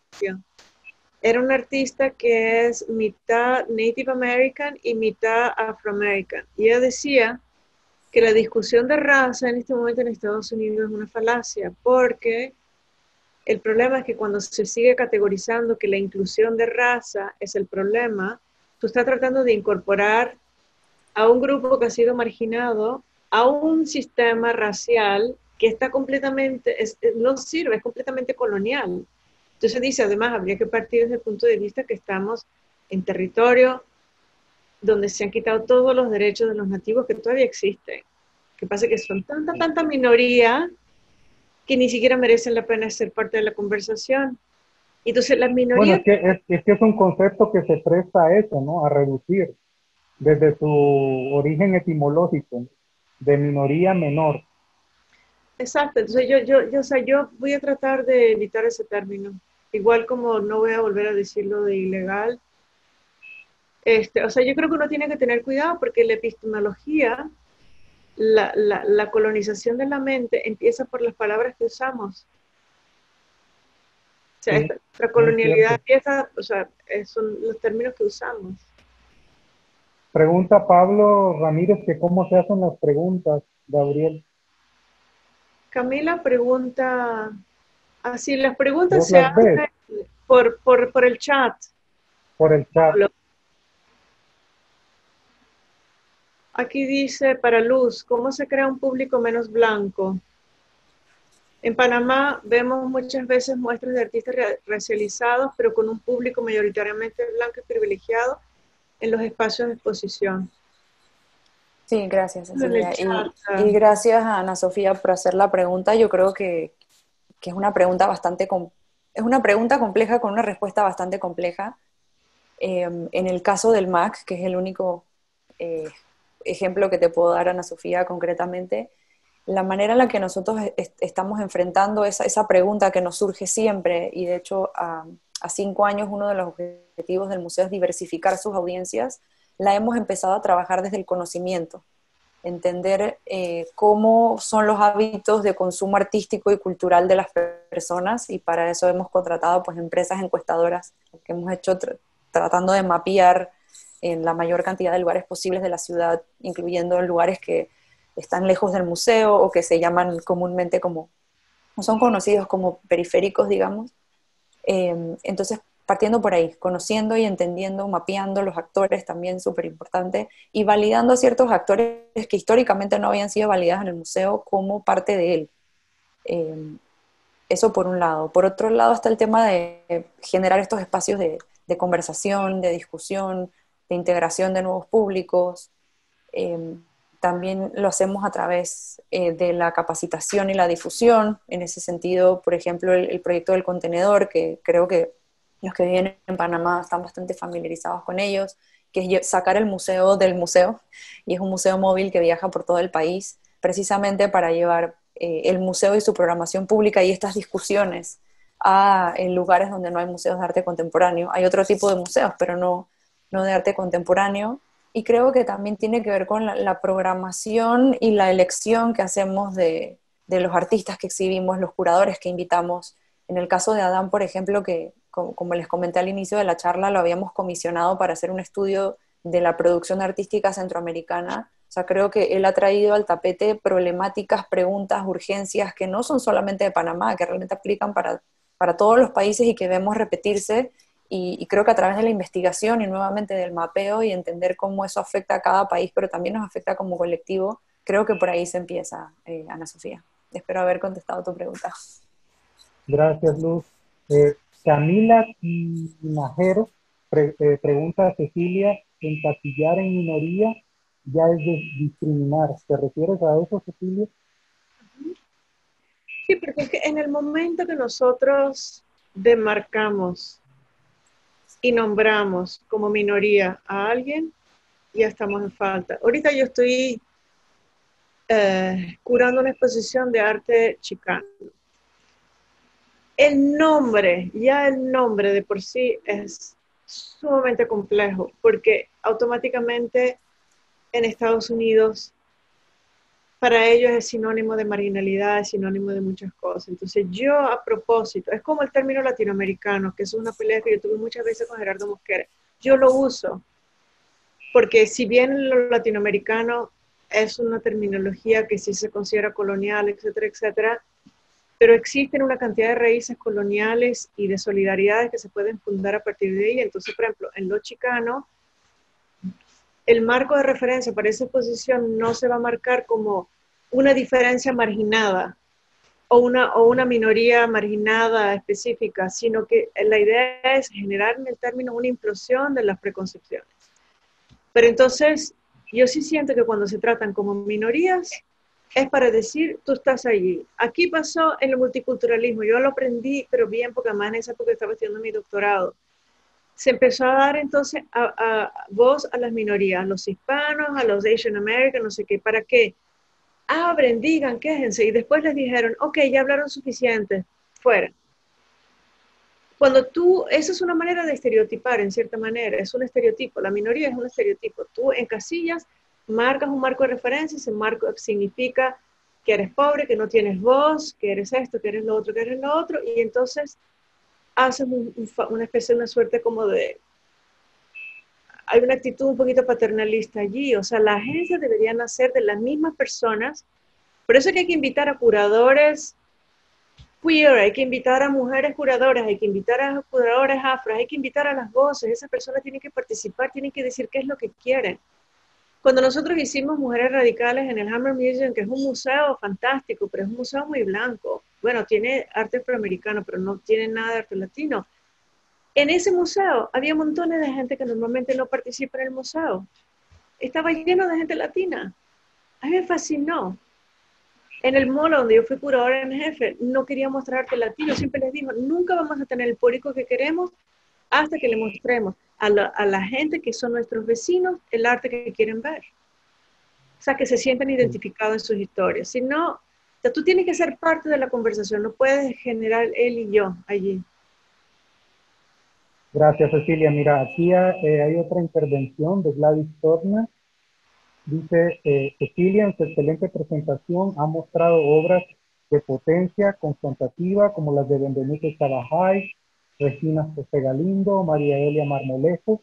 Sin embargo, bienales, museos y otros espacios suelen llegar a públicos reducidos. Llevarlos a la calle mejora un poco la situación, pero a veces las prisas, las exigencias del sistema que impele a todos a la producción, conspira un poco para que las gentes no se detengan a interactuar con las obras. ¿Qué tipo de acompañamiento o dispositivo de apoyo ha podido observar en las estrategias de los artistas para sortear estos obstáculos que siempre están presentes?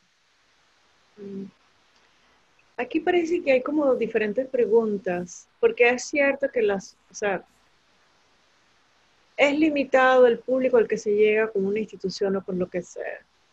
Por eso que es importante que el sistema del arte tenga museos, galerías, espacios colectivos, iniciativas de artistas. Eso es lo que conforma, digamos, una especie como de ámbito sano del arte, donde hay muchas voces que de alguna manera interpelan unas a las otras.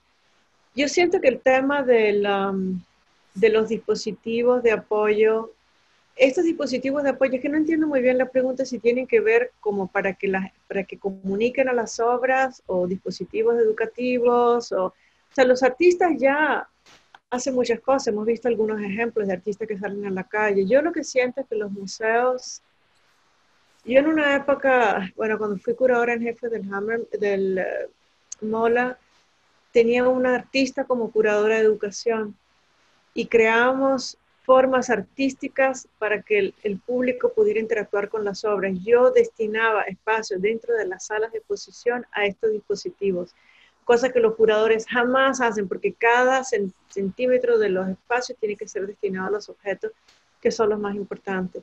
Y se generaban situaciones muy, muy interesantes de interactividad y participación de parte del público, de escuelas, de niños, de gente de toda edad, de todo tipo.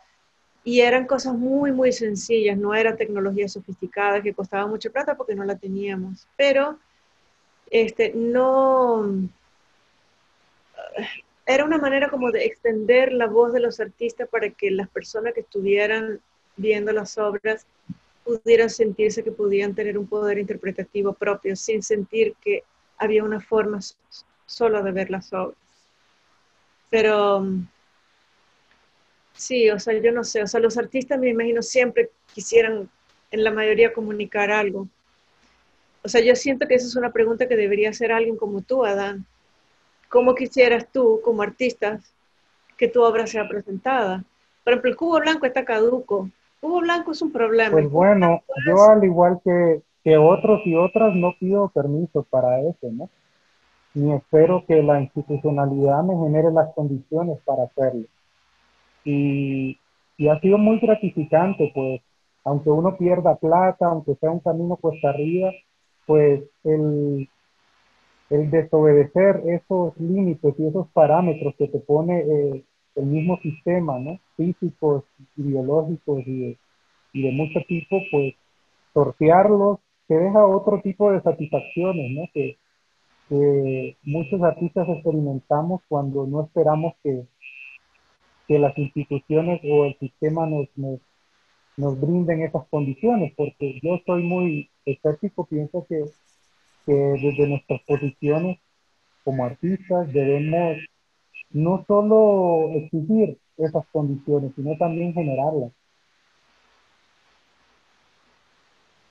Sí, yo sí creo que ahí es donde Para mí es una posición de resistencia. sí, estoy totalmente de acuerdo contigo. Por eso, o sea, yo, por ejemplo, me considero que soy una curadora, que estoy de parte de los artistas más que de la institución, y eso es un problema para las instituciones, porque también tiendo a como a presionar a la institución para que se permitan ciertas cosas que normalmente no se permiten, pero es que de alguna manera tiene que haber una negociación constante. Por eso que si el cubo blanco es la única forma y el arte sigue transformándose, sigue expandiéndose, ¿cómo puede un solo formato seguir diciéndolo todo, ¿no? O sea, no sé. No es imposible. Uh-huh. Bueno, J. Becker te pregunta, Cecilia, ¿el racismo es una forma de colonización? ¿También habrá que descolonizarlo? Según su experiencia, ¿cómo podría contrarrestar esta discriminación Bueno, o sea, en referencia al racismo? bueno, el racismo 100%. Esa ha sido una de mis grandes peleas. Mis grandes peleas han sido contra los estereotipos raciales y contra los estereotipos de género. O sea, el sistema del arte, tú vas a cualquier colección, casi siempre, ¿ok? Cualquier programación artística, tú revisas y la cuota es fundamentalmente 70% de artistas hombres, 10 a 30% de artistas mujeres. Después de esos hombres y de esas mujeres, ¿quiénes son? Son blancos, son latinos, son afroamericanos, o sea, cada contexto es diferente. Pero en general, o sea, si nosotros no nos proponemos que tiene que haber una participación específica de ciertos números de artistas de diferentes, que tienen diferentes propuestas artísticas. Por ejemplo, la idea de lo pop, lo popular, lo pop. La idea que se consolidó es la idea de lo pop asociado a la cultura de consumo. Pero resulta que en América Latina lo pop literalmente está asociado a la cultura popular y además es crítica, y durante muchos años también fue muy asociado a crítica política. Entonces, lo vernáculo está asociado con condiciones de clase. O sea, yo creo que los museos necesitan revisar en las instituciones en general los cánones que definen la mayoría de representación. ¿Y por qué? Por ejemplo, un artista como Carlos Cruz Diez, que, ojo, me gusta, lo considero importante, pero ha habido revisiones interesantes de la obra de Cruz Diez. Artista como Alexander Apóstol, que revisa desde la perspectiva de los colores de Cruz Diez, el cinetismo en Venezuela representó la apoteosis de un progresismo que fracasó de la manera más contundente. Entonces, para poder mirar a Cruz Díaz hoy en día, deberíamos ver a Cruz Díaz con Alexander Apóstol, con Pepe López, con otras visiones.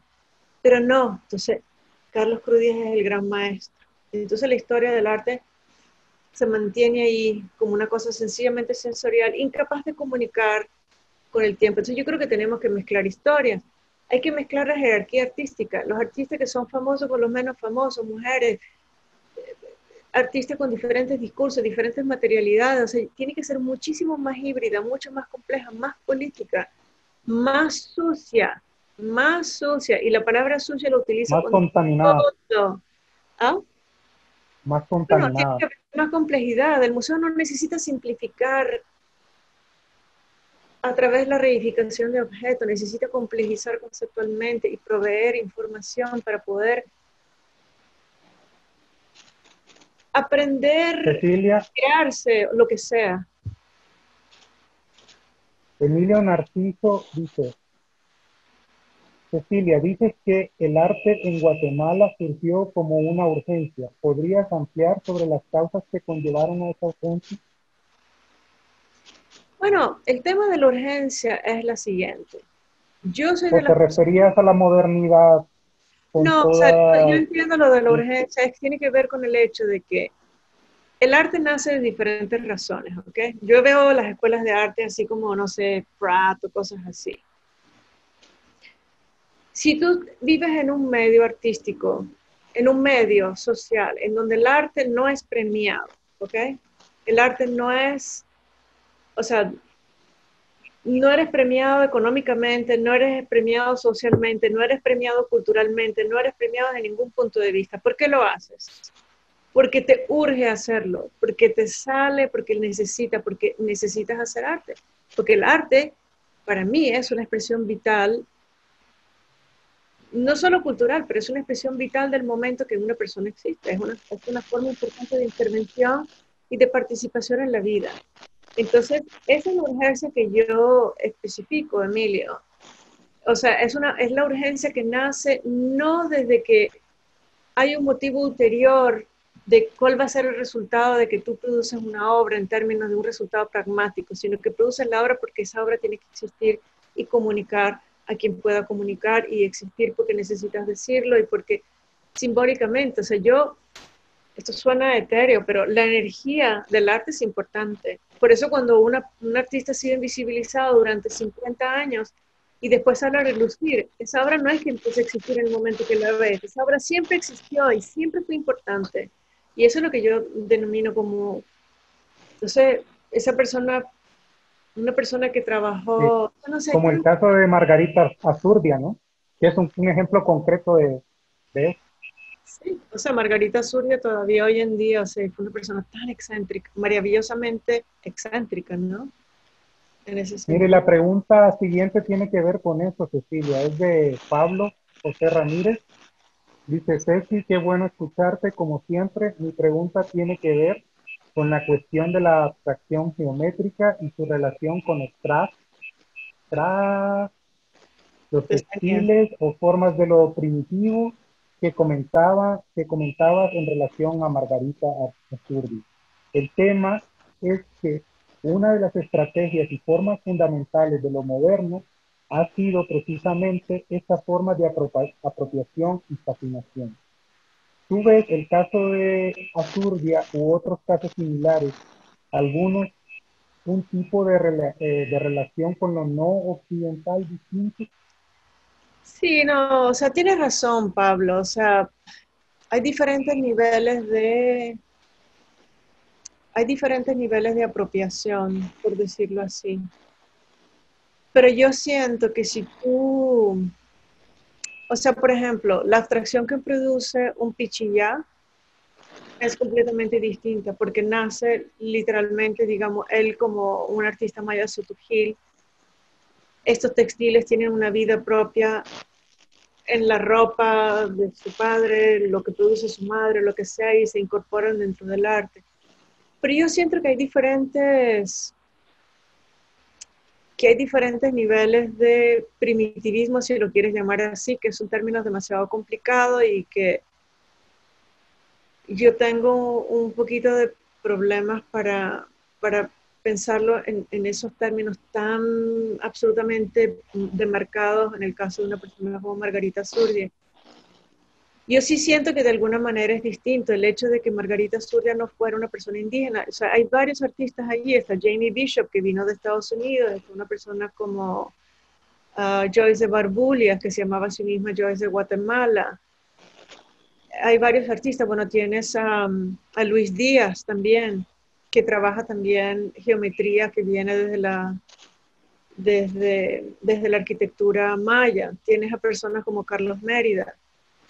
Pero Carlos Mérida en realidad también era en parte maya, su abuela o no sé quién era maya. Entonces, yo creo que la pregunta sería si hay un tipo de modernidad o modernismo que puede pensarse no tanto como un primitivismo. Por ejemplo, el primitivismo de un Pablo Picasso mirando a las esculturas africanas. Yo creo que es una cosa bastante diferente a una mujer sumergida en Guatemala, que tiene textiles en su casa, que ha convivido con eso. Lo que pasa es que no es indígena, pero es guatemalteca. Eso es parte, digamos, del DNA que le pertenece, como en el caso de Carlos Mérida. Y para mí el punto importante es que si tu modelo de modernismo y de abstracción, en vez de nacer como nace en muchas partes de América Latina en relación a Europa, nace de tu propio país, de tus propias tradiciones culturales, yo eso lo llamaría un modernismo diferente, un modernismo un poco más transcultural. A pesar de que sí, no lo está haciendo un indígena. Hay toda una cosa un poco complicada en cómo se negocia quién es indígena y quién no lo es. Lo entiendo y lo acepto como algo que hay que navegar con mucho cuidado, pero siento que no... Para mí lo valioso es que si tú estás buscando tus referentes propios en tu propia cultura y no fuera de tu cultura, que es Europa, eso tiene una validez. Produce un modernismo diferente. No sé si respondí tu pregunta, Pablo. Puede ser que no estemos de acuerdo, pero deberíamos hablarlo. Me interesa tu opinión. Dice que de acuerdo, sí. Bueno, Ana Sofía Camarga, en este panel se ha usado repetidamente el término latinoamericano, pero el mismo concepto de latinidad es colonial y hegemónico construido por las élites blancas que habitan este territorio que llamamos Latinoamérica.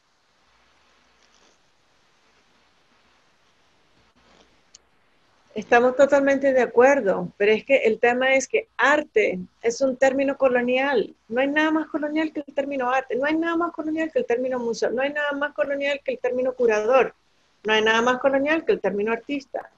Pero, ¿qué vamos a hacer? ¿Vamos a dejar de ser artistas, curadores, de tener museos, de creer en Latinoamérica? No. Yo lo que digo que el proceso de descolonización, esta subjetividad de la que habla Adán Vallecillo, es que nosotros necesitamos descolonizar que nosotros hemos heredado como nuestros marcos de referencia. Yo en una época de mi vida renuncié a la palabra latinoamericano y Latinoamérica. Lo prohibí. Cuando estaba en CIFO no existe. Volvió a existir por primera vez cuando hicimos Science of Latin American Abstraction, porque el curador dijo que si no le dejaba el título no iba a participar en la exposición. Y es que Bueno, yo y pasa con Centroamérica, Cecilia, también. Eso es una estoy de discusión acuerdo, irresuelta completamente entre nosotros. pero por eso es un laboratorio de trabajo, es el pus donde metes el dedo y tienes que meter el dedo en la llaga para que eso drene y para que eso cure de alguna manera, para que nosotros podamos inventar. Pero el tema, mira, en Estados Unidos, cuando se empezó a hablar que lo único que había, la Tate lo hizo por una época, lo único que había era el arte universal, el arte moderno. Y entonces resulta que mientras no tengas especialistas en arte latinoamericano, cuando tienen $1.000.000 para repartir, si nadie sabe nada de América Latina, ¿qué pasa? Las obras nunca se van a comprar y sigue siendo invisible. Cuando yo entendí que la estrategia de que todos somos modernos, todos somos contemporáneos, era una manera de invisibilizar, yo dije, yo vuelvo a Latinoamérica. Entonces, para mí, Latinoamérica, yo acabo de dar un curso con Irene Small en Princeton, el primer curso en Princeton, en su historia de arte latinoamericano, en toda su historia, donde además metimos arte latino y arte chicano. ¿Qué pasa? Si ni siquiera existiera esa denominación, nosotros no habríamos podido hablar de ninguna de las cosas importantes y hablamos desde el día 1 de las clases hasta el último día de colonialidad. Entonces, para mí es un término estratégico que se utiliza para seguir hablando de un continente que tiene una herencia de violencia, de colonialidad, además una violencia de colonialidad extendida por la Guerra Fría, por el Plan Córdoba, por los procesos de dictadura y por los procesos que estamos viviendo en este momento.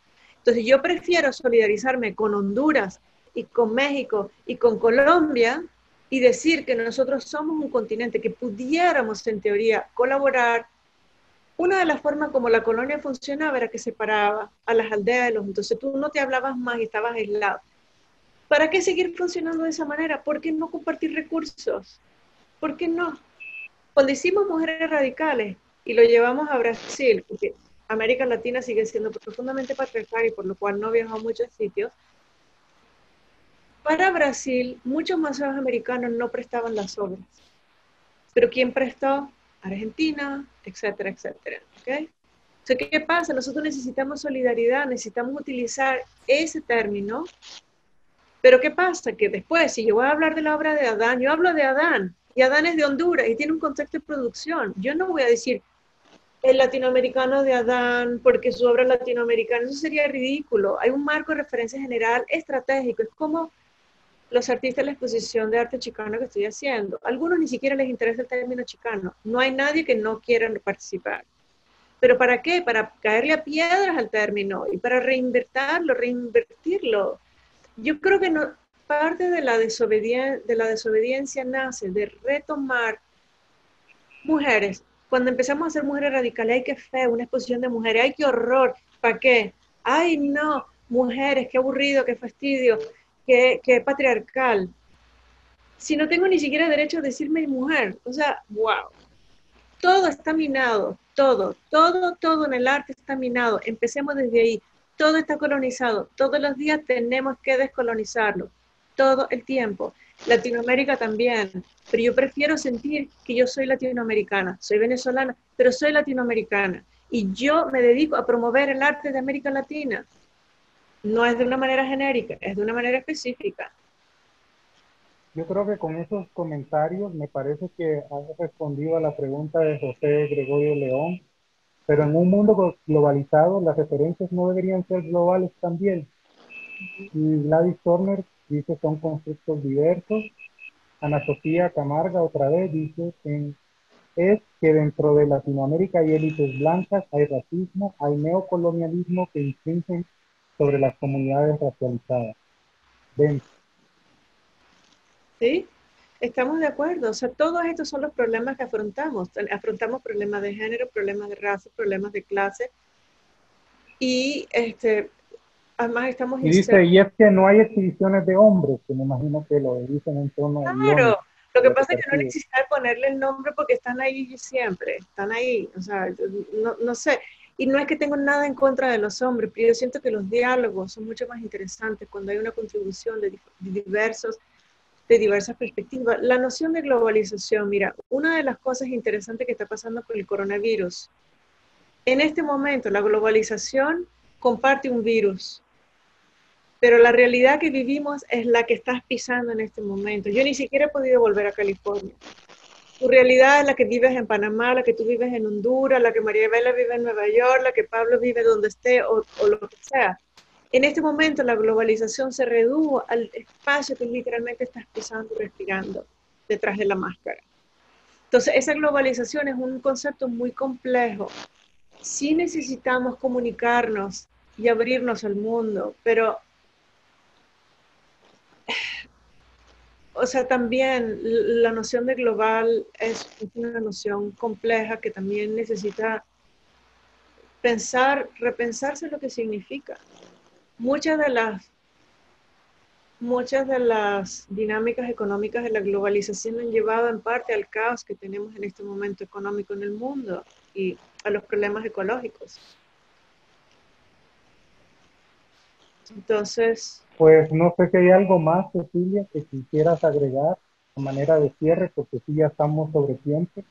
ay, Una sí, conversación muy rica, ¿no? Con diversos puntos de vista, que siempre eso es más placentero, conversar de esa forma. Y bueno, te cedo la palabra y agradecerte una vez más por haber aceptado la invitación. no, gracias a ustedes por esta plataforma y qué bueno que están haciendo esa labor en Panamá.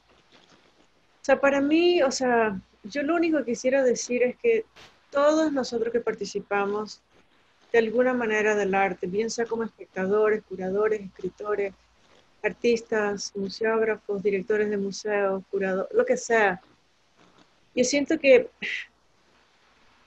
necesitamos, o sea, para mí ahorita la palabra arte necesita participar de alguna manera de lo que significa vivir en este momento, en esta sociedad, unirlo a nociones de justicia y de poesía y de inspiración y de corporalidad, y que necesitamos seguir imaginando cómo vamos a volvernos a encontrar. Yo le decía a una amiga que extraño los abrazos y ver arte en vivo. Toda la experiencia sensorial de vivir la experiencia artística no se compara con esta situación, aunque nos haya hecho repensarnos muchísimo. Sí, yo creo que esta pausa es una pausa para que nos repensemos epistemológicamente y efectivamente y de verdad decidamos qué es lo que es importante. Y el arte es absolutamente importante y vital. Voto por ustedes, los artistas y el arte. Gracias, Cecilia. Y gracias a todas y todos por acompañarnos. Y bueno, nos vemos pronto con una conversación más de Método Centroamérica y Caribe. Y muchos saludos y abrazos para todos y todas los que nos acompañaron y especialmente para Cecilia por haber aceptado la invitación. Gracias. Hay un link aquí que colocaron sobre la subjetividad de Zizek. Sería interesante que los compartan después, porque no tengo manera de copiar los mensajes acá. Gracias a todos por participar de la conversación y por estar con nosotros.